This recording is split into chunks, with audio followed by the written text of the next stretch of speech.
இன்று இந்த வந்தே மாதரம் தேசிய பாடல் பள்ளிகள் மற்றும் குடியரசுத் தலைவர் ஆளுநர் நிகழ்ச்சிக்கு முன்னதாகவும் பின்னதாகவும் ஒலிக்க வேண்டும் என்று உள்ளாட்சி உள்துறை அமைச்சகம் ஒரு அறிவிப்பை இன்று வெளியிட்டிருக்கிறது. இதன் மூலமாக தமிழக சட்டமன்றத்தில் அடுத்த ஆண்டு தேசிய பாடலான வந்தே மாதரம் தான் ஆளுநர் நிகழ்ச்சியில் முதலில் ஒலிக்கப்படக்கூடிய சூழ்நிலை ஏற்பட்டிருக்கிறது. இதை நீங்கள் எப்படி பார்க்குறீங்க சார்? வந்தே மாதரம் பாடல் இப்போது 150வது ஆண்டு விழாவை ஒட்டி அந்த 6 சரணங்களும் ஒரு அரசு நிகழ்ச்சிகளுக்கு முன்னும் பின்னும் இசைக்கப்பட வேண்டும் என்ற ஒரு அறிவிப்பாணை வெளியிடப்பட்டிருக்கிறது. எப்படி பார்க்குறீங்க சார்? அதை இல்லை, அதாவது விடுதலை போராட்டத்திற்கு எந்த வகையிலும் சம்பந்தமில்லாத ஒரு கூட்டம் இன்றைக்கு ஆட்சி அதிகாரத்தில் உட்கார்ந்து இருக்கிறது. நீங்கள் விடுதலை போராட்டம் நடந்து கொண்டிருந்த காலத்திலேயே இந்தியாவுக்கான புதிய இந்தியா, விடுதலை பெற்ற இந்தியா எப்படி இருக்க வேண்டும், அதன் அரசமைப்பு சட்டம் என்னவாக இருக்க வேண்டும், தேசிய கொடி என்னவாக இருக்க வேண்டும், தேசிய கீதம் எதுவாக இருக்க வேண்டும் என்று பல்வேறு விவாதங்கள் நடந்திருக்கிறது. அது ஆனால் அன்றைக்கு இதில் விடுதலை போராட்டத்தில் விலகி இருந்த கூட்டம், குறிப்பாக ஆர்எஸ்எஸ், நம்முடைய அரசமைப்பு சட்டத்தை ஏற்றுக்கொண்டதே கிடையாது. அவங்க என்ன சொன்னாங்கன்னா, இந்த அரசமைப்பு சட்டத்தில் மனுவின் எந்த அம்சங்களும் இல்லை, எனவே அதில் பாரதிய தன்மை இல்லை, எனவே அதை ஏற்க மாட்டோம் என்று சொன்னார்கள். மூவர்ண கொடியை பொறுத்த மட்டில் அது அதை ஏற்கவும் மாட்டோம், மதிக்கவும் மாட்டோம் என்று சொன்னார்கள். இப்போ அவங்களுக்கு இருக்கக்கூடிய பிரச்சனை என்ன அப்படின்னு சொன்னால், வந்தே மாதரம் பாடல் ஆனந்தமடம் நாவலில், பக்கிம் சந்திரரின் ஆனந்தமடம் நாவலில் அது முதலில் அச்சடிக்கப்படுகிறது. இதையொட்டி அதை தேசிய கீதமாக மாற்றலாமா என்று கேட்கிற போது சில குறிப்பிட்ட பகுதிகள் முற்றிலுமாக அது அன்றைக்கு அது இஸ்லாமியர்கள் மீது வெறுப்பை கக்குவதாக இருந்தது என்கிற மிக பிரதானமான காரணத்தினால் அது நிராகரிக்கப்பட்டது. ஆனால் இவங்களுக்கு எப்போதுமே இந்த தேசத்தில் ஒற்றுமைப்படுத்துவதை விட பிரிவினையை ஏற்படுத்துவது, வெறுப்பை விதைப்பதன் மூலமாகவே தங்களுடைய அரசியலை நடத்தி கொண்டிருக்கிறவர்கள் இப்போது இதை திணித்திருக்கிறார்கள். நிச்சயமாக இந்தியா இதை ஏற்காது. நீங்க நாம சொல்ற பன்மைத்துவம் என்பது இருக்கு இல்லையா, இயற்கையின் இயல்பே அதுதான், பன்மைத்துவம் தான். இந்த பன்மைத்துவத்தை எப்போதுமே நம்முடைய அரசமைப்பு சட்டத்தை உருவாக்கியவர்களுக்கு இருந்த மிகப்பெரிய கவலை, உணவால், உடையால், அதே போல மதத்தால், மொழியால், கலாச்சாரத்தால் வேறுபட்ட மக்களை அந்த பன்மைத்துவத்தை அங்கீகரித்து கொண்டே அவர்களை ஒற்றுமையாக வைப்பது எப்படி என்பதுதான் நோக்கமாக இருந்தது. அதன் காரணமாகத்தான் ஒவ்வொன்றுக்கும் அவ்வளவு காலம் அவர்கள் செலவழித்தார்கள்.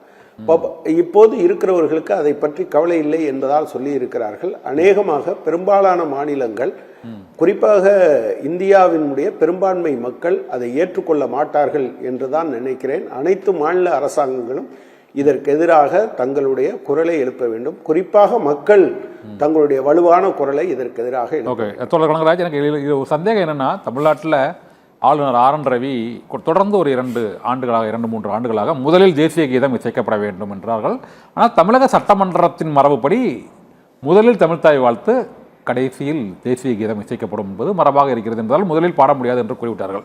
இப்போது இந்த புதிய உத்தரவின்படி இந்த மாநிலத்திற்குள் சட்டமன்ற நிகழ்ச்சிகளில் இந்த உத்தரவு அமல்படுத்தப்படுமா, அல்லது தேசிய கீதத்திற்கு முன்னதாக ஆளுநர் பங்கேற்கும் நிகழ்வுக்கு முன்னதாக தேசிய கீதத்திற்கு முன் இது இசைக்கப்பட வேண்டும் என்பதால் தேசிய கீதமும் முன்னால் இசைக்கப்பட்டு அதற்கு முன்னதாக வந்தே மாதரம் இசைக்கப்பட வேண்டுமா என்ற ஒரு சின்ன சிக்கல் இது தோன்றுகிறது. அதை தான் நான் உங்ககிட்ட கேட்டேன். நிச்சயமாக சட்டமன்றம் என்பது அது இங்கே இருக்கக்கூடிய அவைத்தலைவர், சபாநாயகருடைய வரம்புக்கு உட்பட்டது. நாளைக்கு இன்னொருத்தர் ஒரு இன்சேன், ஒரு நிதானமற்ற மனிதன் உள்ளுக்குள் ஏதாவது ஒரு சினிமா பாடல் ஒலிக்க வேண்டும் என்று ஆர்டர் போட்டால் அதை போட முடியுமா? நீங்க தேசிய கீதமோ தமிழ்த்தாய் வாழ்த்து ஒலிக்கப்பட வேண்டும் என்று எப்படி தமிழ்நாடு இன்னொரு பகுதிக்கு சொல்ல முடியாதோ, அதே போல அந்த அரங்கத்திற்குள் தமிழ்த்தாய் வாழ்த்து என்பது தமிழ்நாட்டில் மட்டும் பாடப்படுகிற ஒரு நிகழ்ச்சியாக இருக்கிறது.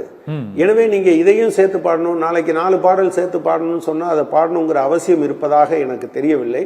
சட்ட வல்லுநர்கள் சொல்ல வேண்டும். சட்டம் எதுவாக இருந்தாலும் இப்ப சட்டம் மக்களுக்காக இயற்றப்படுவதுதான். பல சட்டங்கள் ஆரம்பத்தில் நீங்க பிற்படுத்தப்பட்டோருக்கு இடஒதுக்கீடு இல்லை, அது சட்டத்தில் இல்லை, எனவே நீதிமன்றமும் ரத்து செய்தது. மிகப்பெரிய போராட்டங்களுக்கு பிறகு அரசமைப்பு சட்டம் தான் மாற்றப்பட்டதே தவிர, ஆமா சட்டத்தில் இப்படி இருக்கு, எனவே நாம பிற்படுத்தப்பட்டவருக்கு இடஒதுக்கீடே இல்லைன்னு சொல்லலாம் என்று யாரும் ஏற்றுக்கொள்ளல. எனவே அவங்க ஒரு நான் இஷ்யூவை இஷ்யூவாக மாற்றுவது, அந்த நான் இஷ்யூ பிரிவினையை உருவாக்குவது என்பதுதான் அவங்களுடைய நோக்கம். நிச்சயமாக தமிழ்நாடு சட்டமன்றம் அதை ஏற்காது என்றுதான் நான் உறுதியாக நம்புகிறேன். கனகராஜ், இது ஒரு முக்கியமானது. இந்த தேர்தல் கூட்டணி பேச்சுவார்த்தைகள் மற்றும் இந்த தேர்தலுக்கான களம் தற்போது சூடுபிடித்திருக்கிறது. தொடர்ந்து ஆட்சியில் பங்கு என்பது ஒரு பிம்பமாக, ஆட்சியில் பங்கு தமிழகத்தில் அளிக்க முடியாது என்பது ஒரு பிம்பம் உருவாக்கப்பட்டிருக்கிறது, ஒரு மாய பிம்பம். ஆனால் ஆட்சியில் பங்கு என்பது தமிழ்நாட்டுக்கும் பொருந்தும் என்பது பொதுவாக கூட்டணியில் உள்ள, திமுக கூட்டணியில் உள்ள குறிப்பாக காங்கிரஸ் கட்சியின் தலைவர்கள் குறிப்பிட்டு வருகிறார்கள். அதிமுகவிலும் அந்த பிரச்சனை அதிமுக கூட்டணியிலும் இருந்து வருகிறது. மார்க்சிஸ்ட் கம்யூனிஸ்ட் கட்சியோட நிலைப்பாடு தமிழகத்தில் ஆட்சி அதிகாரத்தில் பங்கு என்பதில் என்ன நிலைப்பாடு இருக்கு சார்? அதாவது ஒரு கட்சி தன்னுடைய தேர்தல் அறிக்கையை முன்வைத்து அது ஆட்சிக்கு வருகிறது. அந்த தேர்தல் அறிக்கையின் அடிப்படையில் தான் அது நடைபெறுகிறது.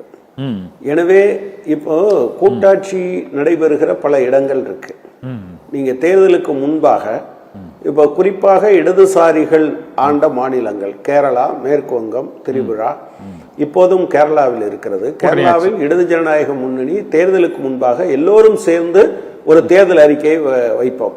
அதை இவரு அவருன்னு மாற்ற மாட்டாங்க. லெஃப்ட் ஃப்ரண்ட் இருந்த போதும் அதுதான் நிலைமை. பட் ப்ராப்ளம் என்னன்னு சொன்னா, நீங்க தேர்தலுக்கு முன்பாகவே நாங்க கூட்டணியில தான் இருப்போம் அப்படின்னு ஒரு கட்சி, கூட்டணி மந்திரி சபை தான் எங்களுக்கு பொருத்தமானது என்று அவர்கள் சொல்வது அவர்களுடைய நியாயம். ஆனால் தமிழ்நாட்டில் அது இன்றைய நிலையில் அது தேவையில்லை என்றுதான் நான் கருதுகிறேன். ஆனால் ஒவ்வொரு கட்சிக்கும் ஒவ்வொரு அபிப்பிராயம் இருக்கு. அதன் அடிப்படையில் அவங்க கோரிக்கையை வைக்கிறாங்க. அந்த கோரிக்கை என்பது ஏற்கத்தக்கதா இல்லையா என்பதை அந்த கூட்டணிக்கு தலைமை தாங்குகிற கட்சி தான் முடிவு செய்ய போகிறது.